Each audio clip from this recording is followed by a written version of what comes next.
Assalamualaikum warahmatullahi wabarakatuh. Nama saya Muhammad Fanaid bin Amran. Dalam video ini saya akan menerangkan mengenai 5 prinsip ajaran Mu'tazilah. Mu'tazilah adalah satu dari cabang pemikiran Islam. Secara etimologi, perkataan Mu'tazilah berasal dari bahasa Arab i'tazil atau i'tazalan yang bermaksud meninggalkan atau menjauhkan diri. Kaum luar Mu'tazilah menamakan mereka dengan kaum Mu'tilah, kaum Al-Qadariyah, kaum Al-Wa'diyah dan Jahmiyah. Sementara pengikut Mu'tazilah menyebut dirinya sebagai Ahlul Ad wa At-Tauhid, Ahlul Haq dan Al-Firqatun Najiyah dan sebagainya. Sejarah kemunculan Mu'tazilah muncul di kota Basrah, Iraq pada abad ke-2 Hijrah tahun 15 Hijrah hingga 110 Hijrah, iaitu pada masa pemerintahan Khalifah Abdul Malik bin Marwan dan Khalifah Hisham bin Abdul Malik. Pelopornya adalah seorang penduduk Basrah bekas murid Al-Hasan Al-Basri yang bernama Wasil bin Atta'. Kemunculan Mu'tazilah bermula ketika Al-Hasan Al-Basri bertanya mengenai kedudukan pelaku dosa besar, adakah ia jatuh kufur. Sedang beliau berfikir untuk menjawabnya, Wasil bin Atta' tiba-tiba menjawab dengan mengatakan pelaku dosa besar itu tidak mukmin secara mutlak, tidak juga kafir secara mutlak, tapi ia berada antara dua kedudukan, bukan mukmin dan bukan kafir. Lalu Wasil telah mengasihkan dirinya pada salah satu tiang masjid sambil mempertahankan pendiriannya. Al-Hasan Al-Basri kemudian mengatakan Wasil telah mengasingkan diri daripada kita. Turut bersetuju dengan pendapatnya adalah Amr bin Ubaid. Setelah itu pengikut Wasil dan Ubaid dikenali sebagai Mu'tazilah. Inilah sebab awal kemunculan fahaman ini kerana perselisihan tersebut antara murid dan guru dan akhirnya muncullah Mu'tazilah. Dalam pembentangan ini saya akan memfokuskan mengenai Al-Usul Khamsah, iaitu 5 prinsip ajaran Mu'tazilah dengan lebih mendalam. Al-Usul Khamsah yang pertama ialah At-Tauhid atau keesaan Tuhan. At-Tauhid merupakan prinsip utama dalam Mu'tazilah. Tauhid dalam definisi Mu'tazilah ialah mengetahui bahawa Allah adalah satu dan tidak dikongsi oleh orang lain dalam apa yang dia patut menafikan, bukti sejauh mana dia layak dan mengakui. Terdapat perbezaan dalam konsep At-Tauhid yang diperselisihkan antara pengikut Ahlussunnah wal Jamaah dan Mu'tazilah. Yang pertama ialah sifat-sifat Allah. Secara umumnya, Mu'tazilah menolak adanya sifat azali bagi Allah. Tujuan Mu'tazilah menafikan sifat azali bagi Allah adalah untuk mempertahankan konsep tauhid mutlak bagi zat Allah. Majoriti mazhab dalam Islam menghadapi kesulitan dalam menerangkan sifat Tuhan tanpa menyamakannya dengan perwatakan manusia atau tidak menerangkan langsung maksud tersebut seperti yang tertulis dalam Quran dan Sunnah. Mu'tazilah mengatakan sifat Tuhan adalah tidak berbeza dari zatnya. Dengan kata lain, Tuhan itu maha mengetahui, tetapi Tuhan itu maha mengetahui kerana zatnya, bukannya kerana ia mempunyai pengetahuan yang terasing dari dirinya. Konsep ini diterangkan dalam hasil kerja cendekiawan Mu'tazilah Qadhi Abdul Jabbar Ibnu Ahmad. Qadhi Abdul Jabbar Ahmad membahagikan sifat Allah kepada 3 bahagian, iaitu yang pertama, sifat yang hanya terhad kepada Allah sahaja.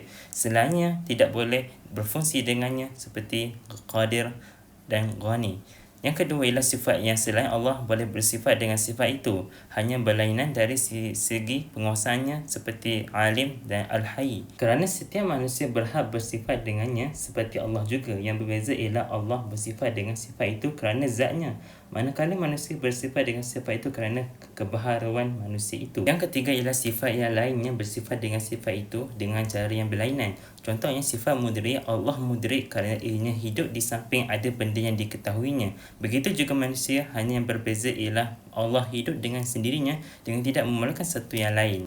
Yang kedua ialah kalam Allah. Mu'tazilah bersepakat mengatakan bahawa kalam Allah adalah baharu berdasarkan kepada pendapat mereka dalam masalah sifat Allah kerana mereka tidak menerima adanya sifat yang qadim yang selain dari zat.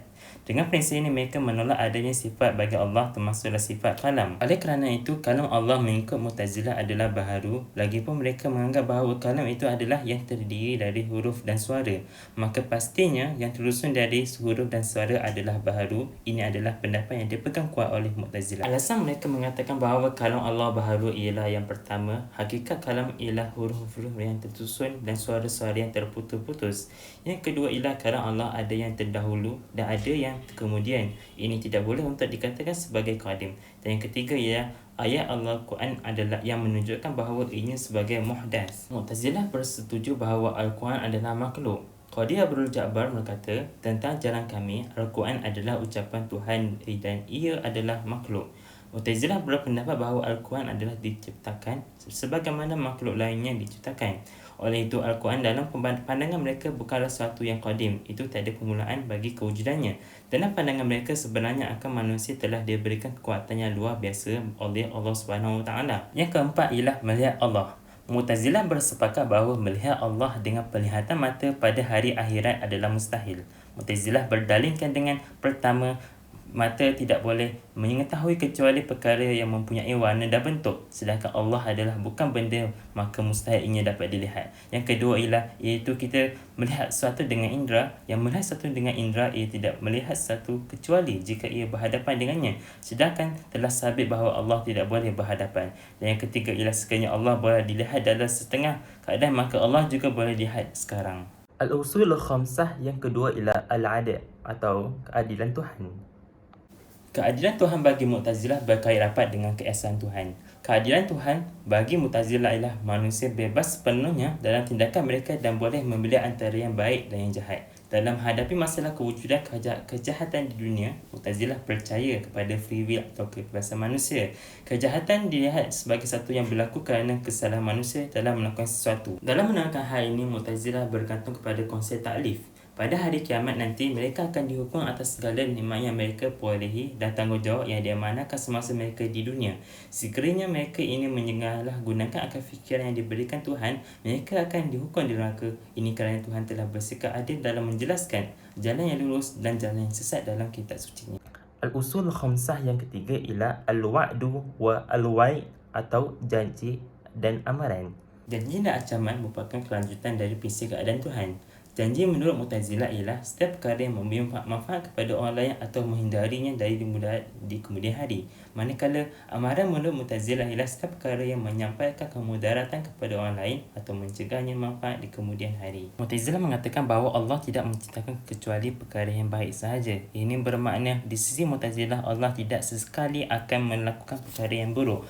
Justru ini tidak memberi peluang kepada Tuhan. Selain menunaikan janjinya, itu memberi pahala kepada orang yang taat dan menyiksa orang yang berbuat maksiat. Al-usul khamsah yang keempat ialah al-manzilah bainal manzilatain, iaitu kedudukan di antara dua kedudukan. Prinsip inilah yang mula-mula menyebabkan lahirnya Mu'tazilah. Prinsip ini menyatakan bahawa pelaku dosa besar tidak boleh dihukum beriman, sebagaimana mereka juga tidak boleh dihukumkan kafir. Sebaliknya, mereka itu digelar fasik dan akan kelak di dalam neraka walaupun mereka beriman kepada Allah dan Rasulnya. Mu'tazilah bersandarkan firman Allah SWT dalam surah An-Nisa ayat 93, maksudnya, dan sesiapa yang membunuh seorang mukmin dengan sengaja, maka balasannya ialah neraka Jahannam, kekal ia di dalamnya, dan Allah murka kepadanya dan melaknatnya serta menyediakan baginya azab seksa yang besar.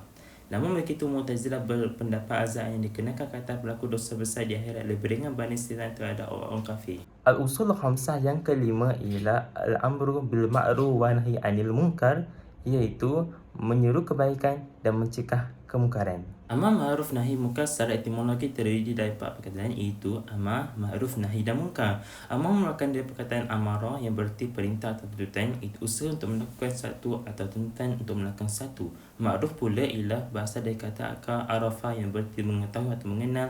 Nahi pula merupakan dari akar kata naha yang berarti larangan. Munkar pula bahasa dari kata nakara yang bermaksud sesuatu yang tidak diketahui atau perkara yang tidak diketahui. Oleh itu, amar ma'ruf nahi munkar ialah perintah untuk menjalankan segala sesuatu yang diketahui baik dan larangan atau pencegahan dari setiap hal yang dinilai buruk baik. Menyuruh kebaikan terdapat dua jenis, iaitu wajib dan sunat. Dan bagi melarang kemungkaran, ia wajib kerana kemungkaran itu adalah salah. Jika boleh melarang kemungkaran itu mesti jalan yang tidak menyusahkan atau menjadikan kemungkaran itu tidak begitu teruk dengan matlamat supaya kemungkaran itu tidak berlaku langsung. Tafsiran Mu'tazilah berbeza dengan ulama Ahlussunnah wal Jamaah, di mana Mu'tazilah berpendapat bahawa menyuruh kepada perkara yang ma'ruf dan mencegah perkara yang kemungkaran mestilah dengan hati terlebih dahulu, kemudian dengan lidah, kemudian dengan tangan. Sekiranya tidak mencukupi dengan lidah dan tangan, maka dengan menggunakan pedang. Mu'tazilah tidak membezakan antara yang berkuasa dan tidak berkuasa. Sebagai kesimpulan, 5 prinsip ajaran Mu'tazilah semuanya bercanggah dengan Ahlussunnah wal Jamaah punya prinsip. Jadi sekian, terima kasih daripada saya.